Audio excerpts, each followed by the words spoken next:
back at Macquarie.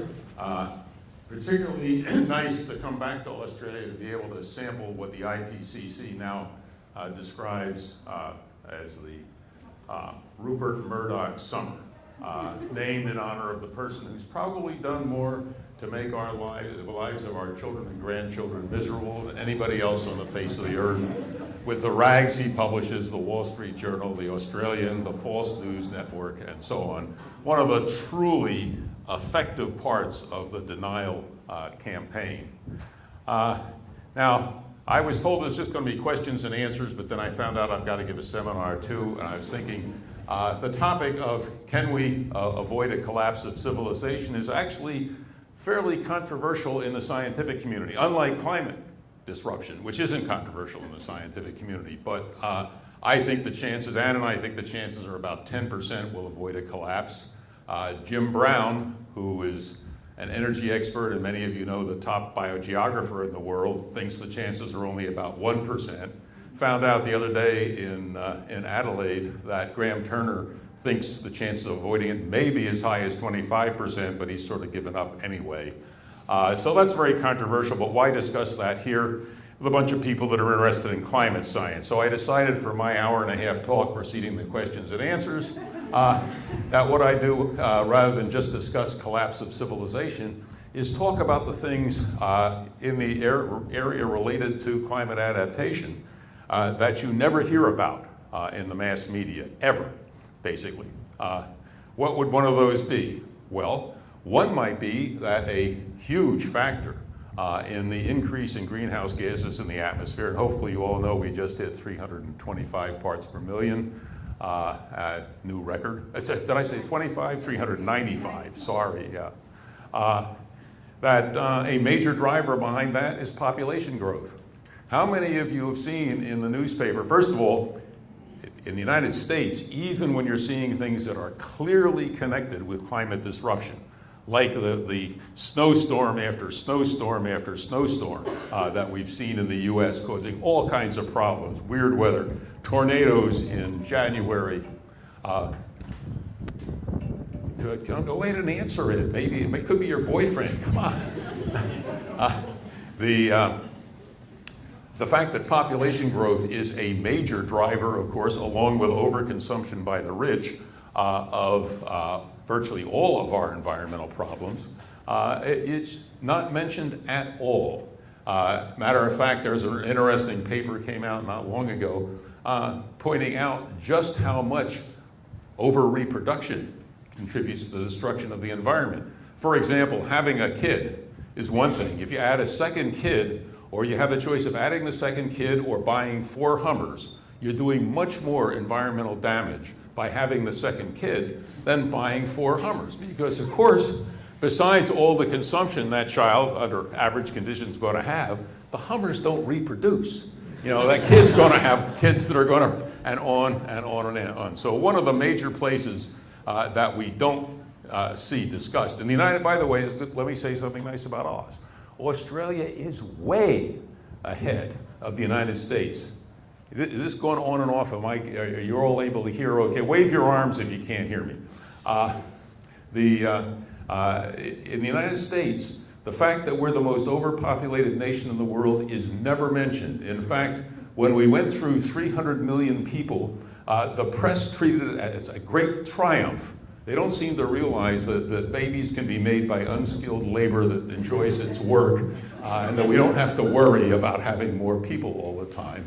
At least in Australia, there's some discussion. Somebody told me that there are at least a couple of politicians in Australia who would like to see a big Australia, who don't know how badly Australia is overpopulated, who believe it could support 15, 20, 50 billion more people. You know how you should deal with those politicians, of course. A, not vote for them, and B, see that they get medical help. Because if they're grown-ups and they still can't do arithmetic, you're in deep trouble. So this is one thing that's not mentioned in the climate game is the interaction with population. Another thing that is bad is that if there is a discussion of climate disruption, at least in the US, and I suspect a fair amount here, the major thing that's considered is sea level rise. Now, sea level rise is a serious thing. It also is, I think you could say fairly, the most certain thing that will happen when you warm Earth, because even if there wasn't, as you know, even if there wasn't any ice on land, you warm water, it expands, curiously enough, and then creeps up the beaches. Okay. Trouble is that sea level rise probably not going to inconvenience or kill more than 400 or 500 million people. For one thing, I can almost promise you here at Macquarie, you'll be able to walk away from it. It's not likely to come in the form of one of those tsunami type movies. We all saw that horrible stuff from Japan. So sea level rise is a major, major problem. If you're at Tuvalu, for example, you're already seeing the effects of it, although most people don't understand that sea level rise is not everywhere it goes up a millimeter per 25 days or whatever it boils down to. Very great variation in how sea level rise occurs. For instance, the ENSO oscillation causes huge changes in sea level, much larger than the gradual increase. There are big effects of gravitational effects from the Antarctic ice cap, on and on. So if you look at a map of sea level, they're now doing very good stuff with satellite altimetry. If you look at a map, the ocean isn't steadily going up. It's fluctuating all over the place, and like many other things, there's a trend, but the trend is a relatively gentle one. If you're in a place like Tuvalu, because of the various interacting factors, you're starting to go underwater. But again, slow process. Most scientists who know stuff about this, and I don't seem to think that the collapse of the West Antarctic, a sudden collapse of the West Antarctic ice sheet or something is relatively unlikely. Something like that could cause instant problems. But of course, sea level rise is going to cause gigantic problems that people, again, don't talk about much in the press. For instance, it's really important not just how high the sea level is, but a little, relatively small rise in sea level in the right place can greatly increase the run-in from storms. And in places like the Bay of Bengal and so on, that can lead to many, many deaths. We saw that effect in the east coast of the United States, although again, it was hardly connected to climate disruption at all in the great Sandy episode we had a few months ago. So sea level rise, serious, but not likely to be catastrophic, at least within the lifetimes of, say, our grandchildren. Now, what is likely to be catastrophic and could be catastrophic next year, of course, is what is not discussed enough in the literature. And that's largely because most, at least in the United States, but I think it's true from what I've seen in my, say, 5 years in Australia, most politicians and most people in a country like this haven't got the first clue where their food comes from. You know, if you stop 100 Macquarie University professors on campus, I'll bet you 90 of them will tell you their food comes from the supermarket, and that's all they know. Same thing at Stanford. Average person doesn't know, for example, agriculture is one of the major producers of greenhouse gases. How you estimate it varies, so it could be somewhere between 25 and 35% of greenhouse gas emissions can be traced to agriculture. Agriculture is totally dependent on the climate for its productivity. Curiously enough, you need something that they don't have much of in your country here, very, very little. It's called, I drank it once. What's it called? Remind me, Andy. Water, yeah. It rusts your pipes, but it's necessary for growing plants. And what has not been recognized in the United States yet, it's been more recognized in Australia, is that we are faced now with at least a millennium and probably much more of constant change in rainfall patterns. Holy Christ. From Illinois in the USA. It's all right, I don't mind interrupting myself.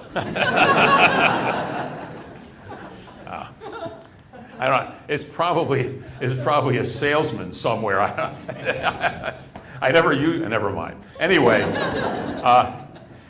we're faced with absolutely continual change from now on in, first of all, patterns of precipitation. Now, agriculture is dramatically affected by patterns in precipitation.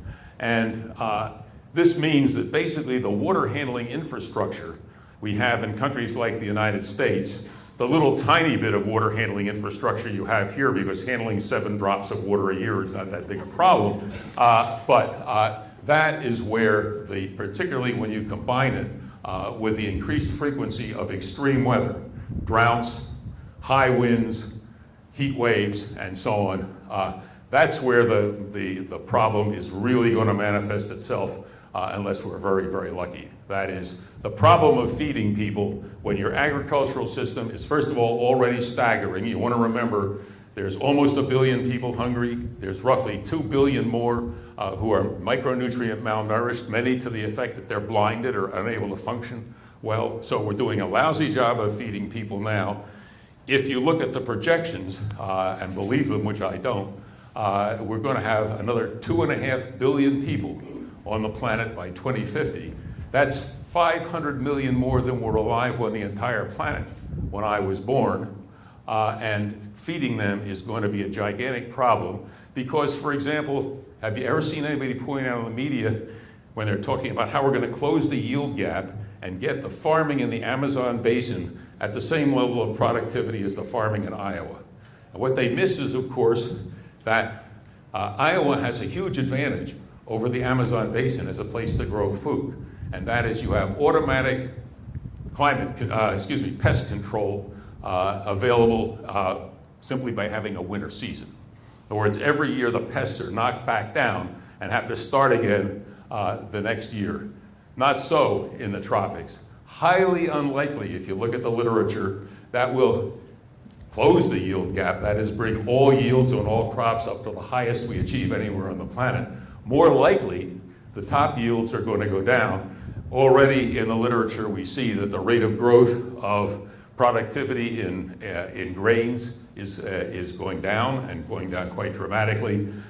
Many of the grains are approaching yield limits. That is, if we go past 2 degrees Celsius, one of the problems will be that we won't be able to grow many of our staple grains in many places. Never mentioned in the literature.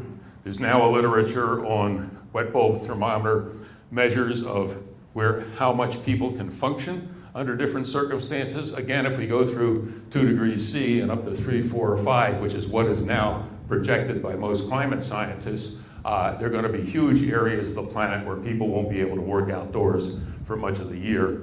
And of course, if you go to China, as Ann and I recently did, we see them building after building after building of apartments. And it's quite spectacular in a sense. The Chinese government is scared witless because there's several 100 million rich Chinese now and almost say 800, 900 million very poor Chinese that want to move into the cities. They're building these buildings. Low ceilings, no cross ventilation on the apartments, all air conditioned. And you're standing there gasping in admiration, but mostly gasping because there's so much stuff from the coal-fired power plants generating electricity in the air, you can hardly breathe now. And I've been in circumstances, and maybe some of the rest of you have, these modern apartment houses and so on, and office buildings that are designed for air conditioning are absolutely uninhabitable as soon as the air conditioning is gone on a good summer. I learned this dramatically in of all places, Thessaloniki in Greece, where I was going to give a lecture, and my host had given me a spectacular hotel room on the 19th floor of the fanciest hotel in town, looking out over the ocean, and then the electricity in Thessaloniki went out. And it was probably about 85, about say 30 degrees Celsius, and the room became uninhabitable in about 15 minutes. I literally had to flee for my life, even though I could open the door to the balcony. And so all of these buildings, as you see when you drive into Chengdu or Xi'an or Beijing, that are designed for air conditioning, as it gets hotter and you can't generate the electricity, are going to become uninhabitable. Anyway, there are many other things about the climate situation that are not discussed much in the paper. The northward march of tropical diseases, which are quite nasty. The interactions, we keep talking about the loss of biodiversity as if it were a separate problem from climate change. But of course, climate disruption is one of the major factors getting rid of the biodiversity that we need to support our lives and on and on. So I'm starting to run out of voice, so I'm going to have a glass of that gin, and then I'm ready to take questions on any of this stuff or on anything else about the collapse of civilization. And if I don't know the answer, I'm the mouth, Anne's the brains. She'll answer it for you. Thank you.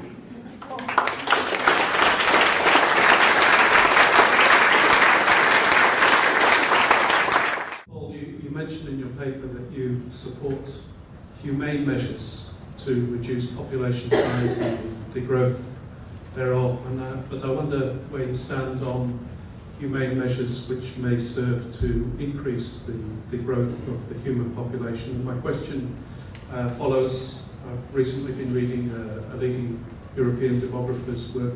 The demographer is Thomas Sobotka, and he speculates that the end of the fertility transition may, in some places at least, be above replacement level rather than below. And his reasoning for this is that, as well as some countries such as the US and Australia and one or two others already being close to that level, that policies such as the embracing of gender equity and of new forms of family behaviour may put upward pressure on, serve to increase family size. Where would you stand on such? Good question. Really, in a sense, two separate points. My favorite humane way of bringing down the fertility rate, of course, is to give women equal rights, equal opportunities, equal pay for the same work, and so on, which does not occur in the world today, in any nation in the world. And so that would be our stand on gender equity. But the issue that raised, and I know that literature, really traces back to one of the silliest ideas in demography. They have a thing called the theory of the demographic transition. Basically, there's no theory behind it in a classical economic or biological sense. It's simply the observation that as you develop, there tends to be a reduction in the death rate first, and then there's a reduction in the birth rate that follows after it. And there are reasons for this. There are reasons to move forward for it. But there is no theory that anybody has ever come up with that the end of this is automatically a balance between birth and death rates, which is what everybody always assumes on the basis of nothing at all. And so my answer there, and then I'll turn it over to Anne and see if she wants to add anything, is simply, first of all, I'll give you a longer than simple answer. We're a small group animal. If you want to even be short-term for us, I think that modern Homo sapiens goes back just a couple of 100,000 years. For almost all that time, we've lived in groups of 50 to 150 people, and genetically and culturally, we're still in the same bag, because if you look at things like who comes to your wedding, what your Christmas list is like, and so it's all in the 50 to 150 range. And we aren't trying to learn to live in a group of over 7 billion right now. Despite that, we are going to have to, in my view, if we're going to survive as a kind of civilization we have, deliberately manage our demography. That is, we're going to have to change incentives and so on, so that if we feel there are too many problems from too many people, we'll take action that will hopefully change it, and vice versa if we're going in the other direction. Ethically, I feel, and Anne feels, and I'll give this to her in a second, is the basic thing is you take the best possible care of the people you have now, but it's an absolute government job to make sure that the number of people in each generation makes it possible to give the people of those generations the kind of life they want. In other words, how many children you want is not the question. It's what kind of world do you want your child or children to live in, and that's basically a government job. There's not much I can add to that. But I will say something regarding the United States. If this demographer is basing his estimate on what's happened there, he needs to look a little more closely, because our fertility rate just dropped a couple of points in the last 5 years. We are now significantly below the replacement level. And a large portion of our recent higher fertility was because of a high influx of immigration from Hispanic countries, and they tend to have higher birth rates, but theirs too are now dropping. Yeah, have you got a view on the odds of a kind of collapse that would involve a collapse in knowledge and insight? I'm thinking about the Greco-Roman civilization's collapse and a certain loss of insight there, but also thinking about the fact that we've got a lot of market power, a lot of access to resources by those who are kind of primarily in possession of the kind of scientific insight, etc., that we rely on. Well, there's a giant and fascinating literature on collapses as a whole, part of which was just described. Much of what a collapse will consist of, we don't know because of the possible discontinuities. For example, if the food, let's suppose we have really bad luck with the weather as the climate changes at the same time in a series of the main grain sources. And then the issue could easily become war over food, or even in some ways worse things, or there's a real possibility of a nuclear war between India and Pakistan triggered by the water situation there, the same way the Arab-Israeli, the Israel-Syrian war was triggered in '67 now, we call it the water war. If you have even a small nuclear war, like between India and Pakistan, using firecrackers, 15 kiloton Hiroshima-style bombs, and so on, the most recent work indicates it would end civilization around the planet. That's Toon, Turco, et al. About 2 years ago. So if you have that, there's no way of projecting what a collapse will take care of. Similarly, people who are concerned about the epidemiological environment are scared witless, because the bigger the population you have, for a whole series of reasons we could go into, the higher the chances of a disease transferring from an animal reservoir that kills almost everybody. That again brings down civilization, and you can't predict about it. Otherwise, the issue becomes almost one of definition. How much of the life we know has to disappear before we'll say that the civilization has collapsed? And one of the things that, if you're really taking an existential picture of it, that is kind of scary, is if we lose industrial civilization, and if you like industrial civilization, you better get it started again quick. Because one of the sources of so many of the nonlinearities we're facing now is that human beings are smart. We exploited the easy resources first. We picked the low-hanging fruit. When we went into the copper age, there was copper lying around on the surface, essentially 100% copper. Now we're mining ores that are half of 1%. You don't mine ores that are half of 1% with pointed sticks and making fires that way. In other words, if you once lose technological civilization, it will be very difficult to reestablish. I'm not sure I answered your question. Maybe Anna, you want to add something? No, she's not going to add anything. Yes, I think we all know China has a policy of the one-child policy to control their population growth, and I think has been going on for 30 years. And have you done research on this area? And if not, what is your thoughts? So that's one question. And let's just stick to one question at a time, because there's a lot of other people, so perhaps Okay, that's a good question. What about China's one-child policy? It's very controversial for a lot of reasons. On one side, people claim that they would have had the same decline in fertility rate whether or not they had the policy. I don't personally believe that, but there's certainly evidence in that direction. I suspect it went down further if they hadn't had it. They're having very large problems now with a skewed sex ratio. That is, it's something up, some areas it's up to about 120 when the normal is 105 males to 100 at birth. And that's because of the availability of ultrasound, which they haven't been able to control. I think that's one that's going to solve itself. We just have enough horny men running around. The value of daughters is going to increase dramatically, and that, by the way, is basically the way the sex ratio is adjusted genetically in the human population. So, so that's it. But, and I'll give you just an interesting experience that Ann and I had. We went to China 25 years ago, roughly, maybe 30, anyway.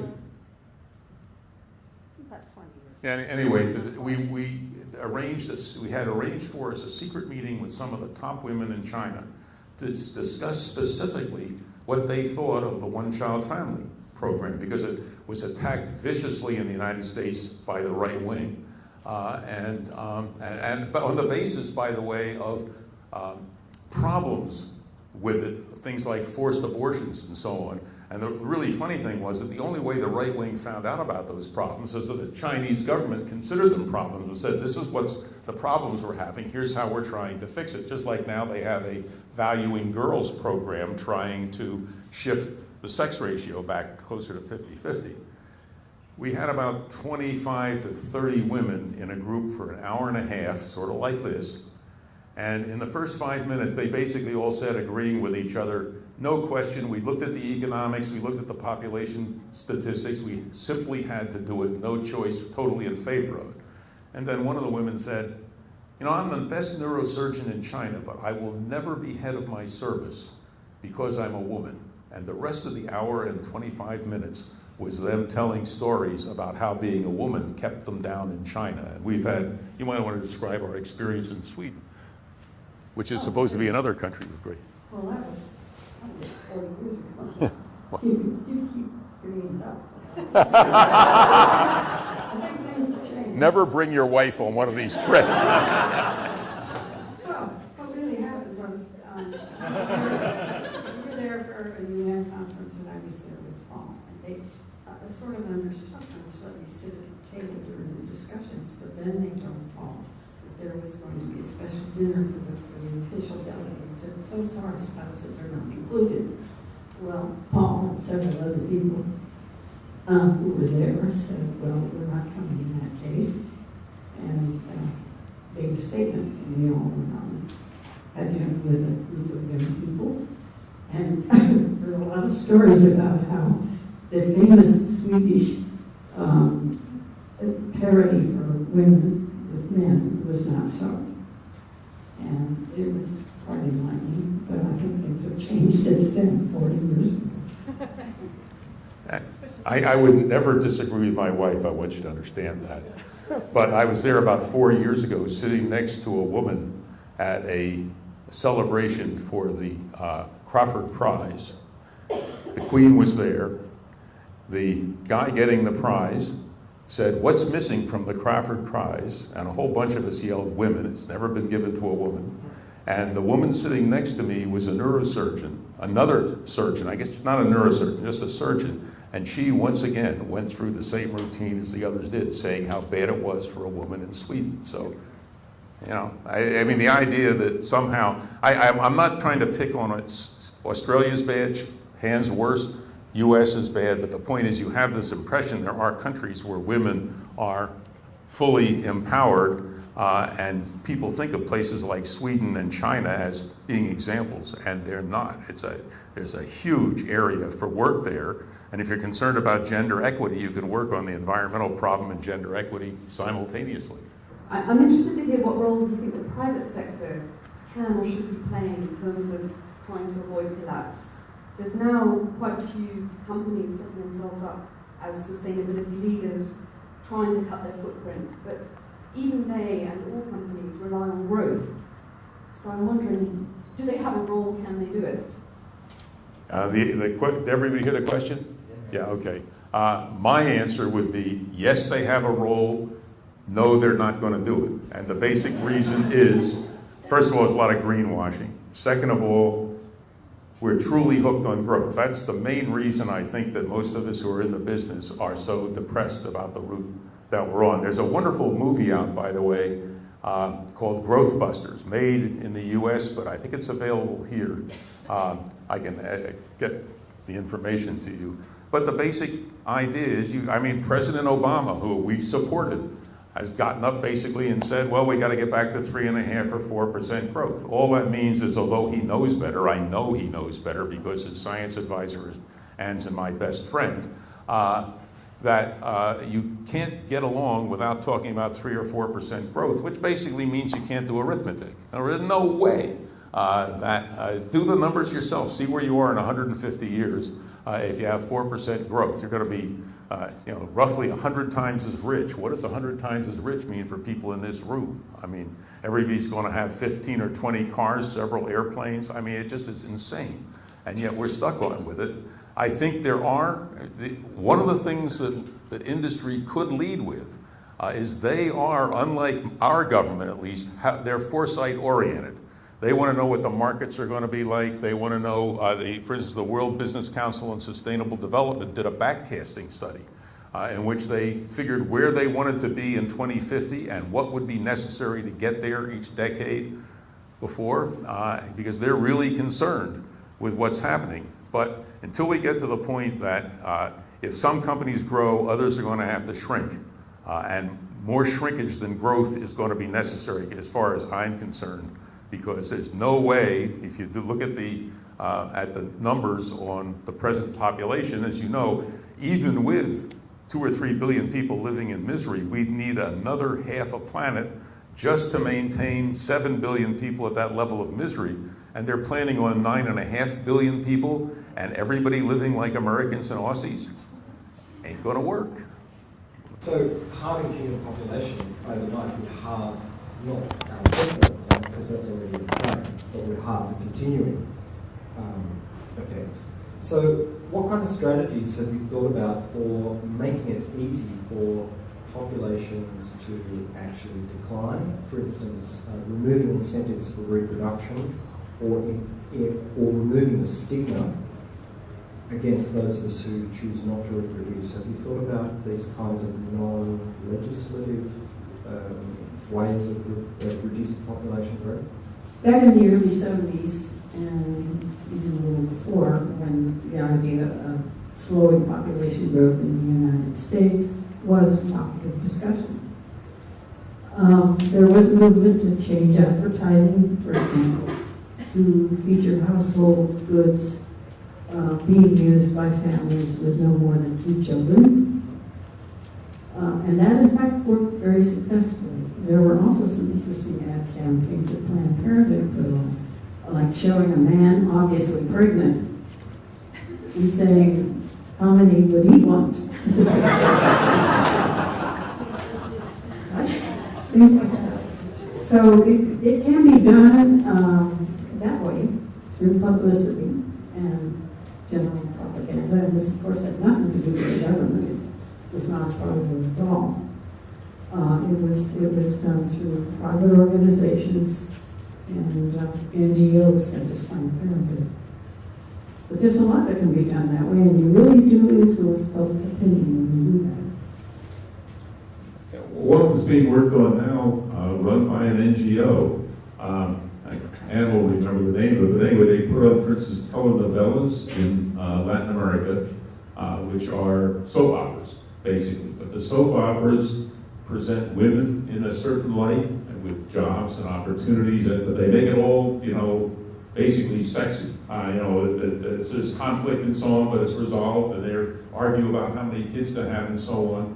And the nice thing about this program is that where they put them in, they first do a poll to find out what attitudes are in the country about women's rights, about family size and so on. Then they run the telenovela, and then they do another poll, and they actually show substantial changes in attitude. And but listen, if the President of the United States and the Prime Minister of Australia got up and said, we've been talking to each other, it's crystal clear to us and the entire scientific community that both the United States and Australia are vastly overpopulated. We're using too much of the world's resources.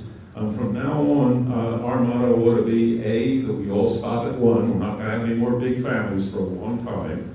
And we're going to look very carefully at how we have designed our countries and redesigned them around people, not around cars. And we've discovered, we've actually heard from Professor Ehrlich, there's one really good use for cars that we're going to keep, and that is one that requires cars that have no engines and no gas tanks, but they're wonderful places for teenagers to make love, as long as they understand that they got to stop at 1. And that would have a huge impact. The question is, of course, as we came from the other side, what will industry do what will Murdoch do when he can't always have more subscribers to his papers?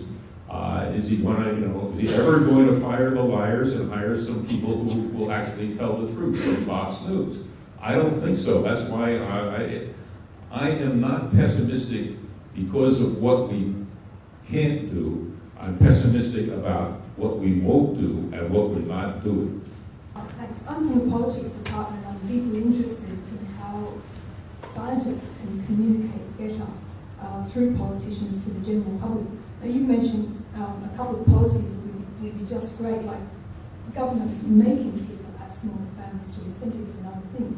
But conservative parties will always do better in an election in a democratic society.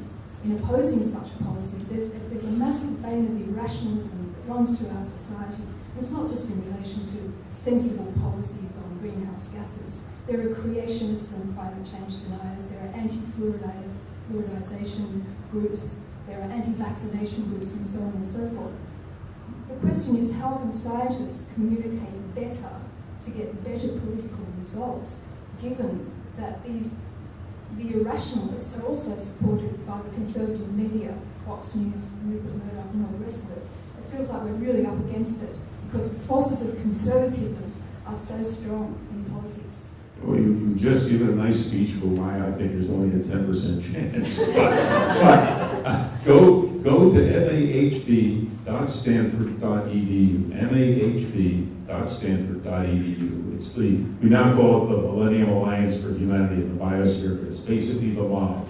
And for example, we just had several meetings on including political scientists, social psychologists, economists, and so on, working on this very problem. How you change your message, how you persuade people. I'll tell you just one story to show you how you can learn from social scientists. A guy named Bob Cialdini did a little experiment, which he's expanded on greatly subsequently. But what he did was he persuaded a hotel to let him fool around with their bathrooms. He went into half of them and he took out the little signs that said, reuse your towels, save the environment. And then he checked what happened to those rooms. No change at all. Didn't make any difference whether the sign was there or not. If you put, I'm making the numbers up, but if you put the sign in that said, reuse the towels, save the environment, most people who stay in this hotel reuse their towels. Then there was about a 20% difference. The ones who got the 20, they did what they're. If you put the sign in instead of that one, with it, the control group saying reuse your towels, save the environment, the other one saying reuse your towels, save the environment, most people who stay in room 322 reuse their towns. Then he went up to about 90%. He called it provincial norms, that the urge is to do what people you know who are doing your same thing do. And you can see immediately, I had him come out and talk to the Ecological Society of America, which is trying to change the world. Just the point, there's a big lesson right in there of how you get people to change their mind. And there's much more to learn. So I don't think it's hopeless, but it is really hard to get most social scientists engaged. The ecological sociologists, which we met with in a plenary session at the big sociological conference in Denver last summer, they were about 350 out of 5,000 sociologists. And I'm trying to convince them, let's suppose you're a sociologist and your big thing is to find ways to get poor people housed better. I keep trying to tell them that's an important problem, but if we don't deal with climate disruption, nobody's going to be housed worth talking about. In other words, that while you're fooling with these other problems, you've got to keep the drivers, the big issues, in front of you. And that's what the mob is working on, basically getting people in the social sciences, the humanities, and in the general public organized from the bottom up. If you think it's hopeless, think about the NRA. They're a paid arm, the National Rifle Association, of a big branch of Murder Incorporated in the United States. You know what goes on in the United States with guns. There's only 4 million members out of 315 million people in the National Rifle Association, and they run the country in terms of that particular issue, even though most people are dramatically aware of the effect of guns and most people are scared with us. So you don't have to get every Australian on the right track. You get several million Australians wanting to make this country a reasonable size and sustainable and so on, and you'll get some action. So I don't feel it's hopeless, except when I turn on the news in the morning.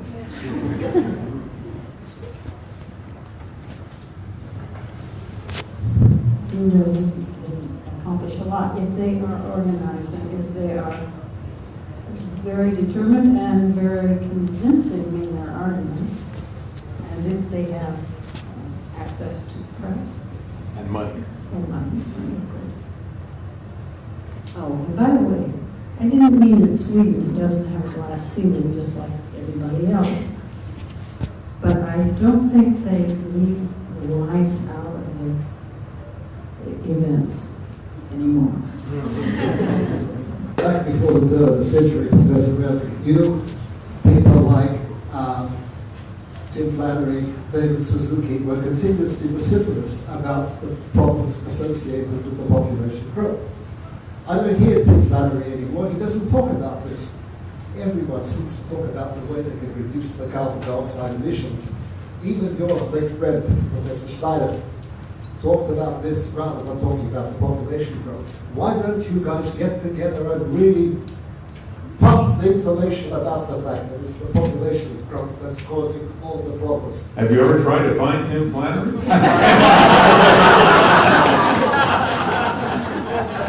Yeah, well, everybody has, I agree with you. First of all, Steve, of course, a very close friend of ours, he felt exactly the same way on population growth, but they don't know the demography as well as they feel they know the climate. For instance, Steve knowing the climate stuff. But I have to say that in taking this general point of view, Ann and I, over the last almost 50 years now, have never had a scientist approach us and say population growth isn't a problem. In other words, one of the things, Rush Limbaugh thinks I'm an idiot.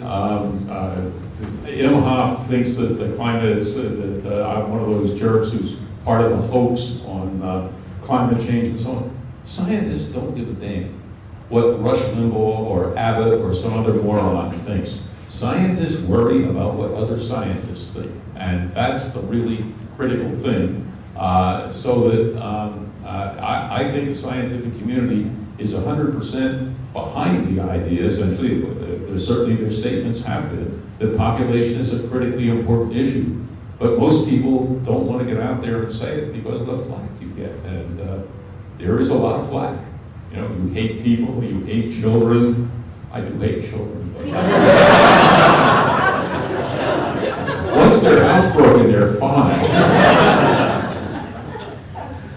I was wondering if you could possibly give us your opinion on the idea of geoengineering as a feasible solution to climate change. Danny was mentioning this to me the other day, so you might be able to tell us. Everybody hear the question, geoengineering? Well, my big fear is we may try it. I think if you look at it either ecologically or politically, it's totally insane.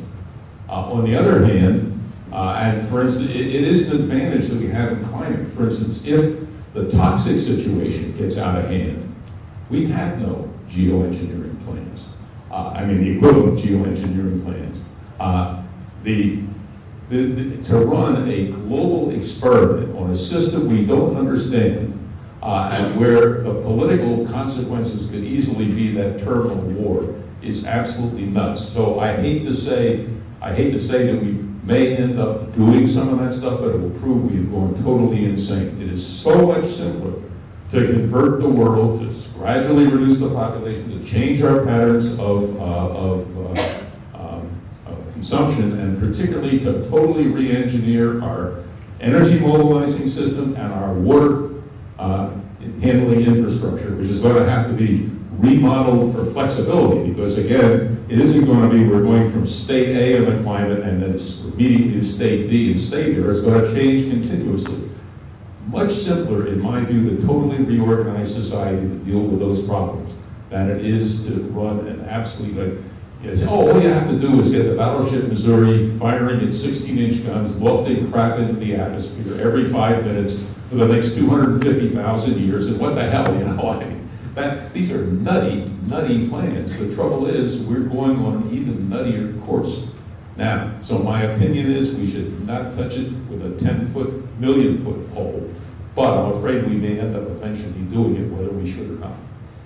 I was just wondering, how do you reconcile population control with immigration? Because I would bet that if Australia decided oh, we have to do something with population, the first thing they do is just build a bloody fence and keep everyone out so they can maintain their quality of life. So, Everybody heard the question? It's a good question. We have it's an even more serious problem in a sense in the United States because, of course, we have a law on the land border, whereas you don't have a law on the land border. But the answer goes back to equity issues, among other things. Ann and I looked very thoroughly at this with a colleague many years ago, and it's basically a foreign relations problem. People, as long as the U.S. is using its military and economic power to keep a flow of resources going from other people to the U.S., and Australia is doing similar, then people are going to try and follow that flow. And until you correct that, there is no issue in the U.S. that's more morally and ethically charged than the immigration issue, and more stupidly handled by both sides who don't seem to even understand what the issues are. So, I mean, on one hand, why do you got to build a fence? Well, we built a 12-foot fence, and the coyotes, the smugglers, now got 14-foot ladders. It's been incredibly effective. One of the big problems of people moving into the U.S. is that they immediately adopt U.S.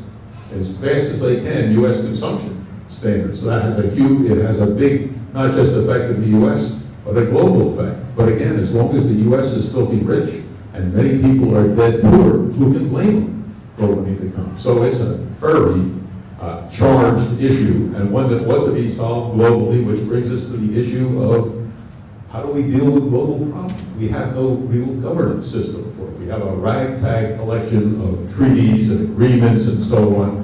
People seem to think that the present nation-state system is the terminal system for running the world. It's only a couple hundred years old, and it clearly doesn't work. I recommend to all of you, if you're interested in that particular issue, to go back and take a look at some of the Federalist and Anti-Federalist papers in the late part of the 19th century, when the U.S. was trying to figure out what kind of a constitution it should have.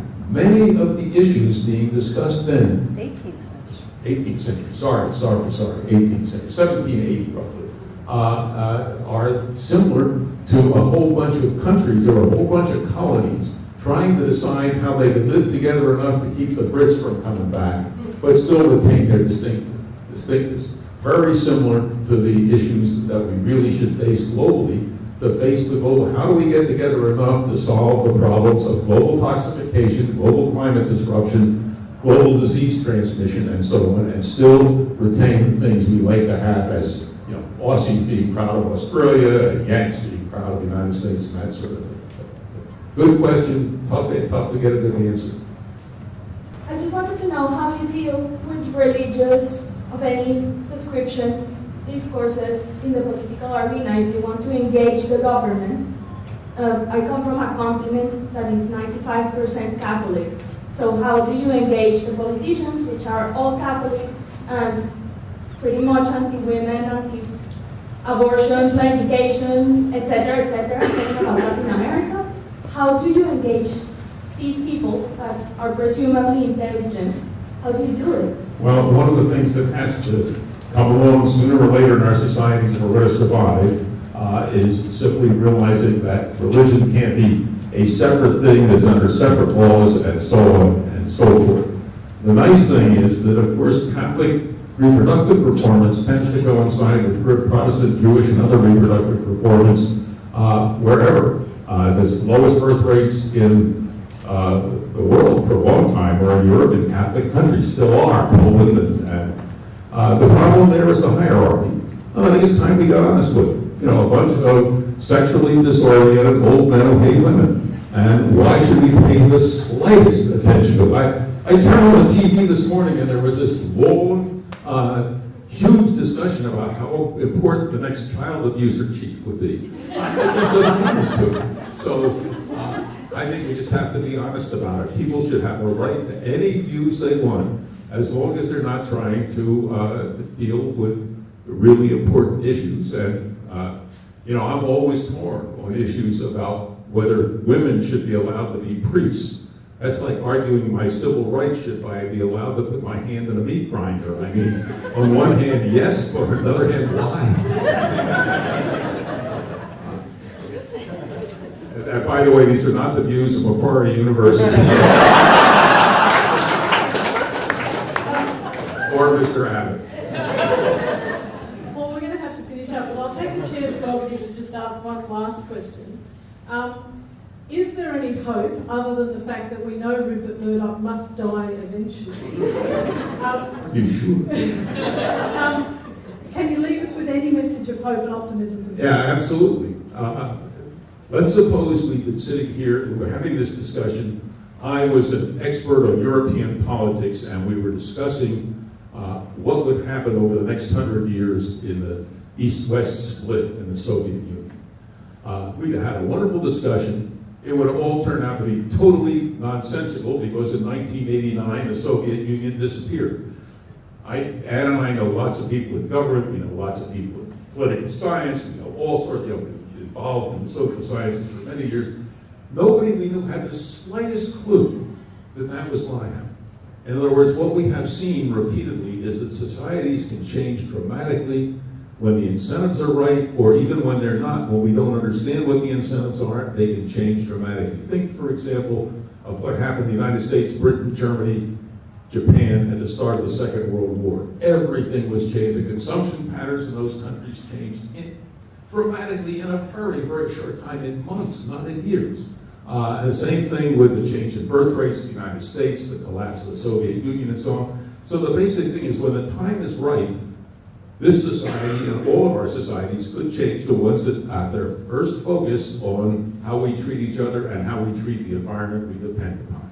So the issue for all of us really is to find a way to ripen the time, and I hope you'll all get out there and work towards it. Thank you.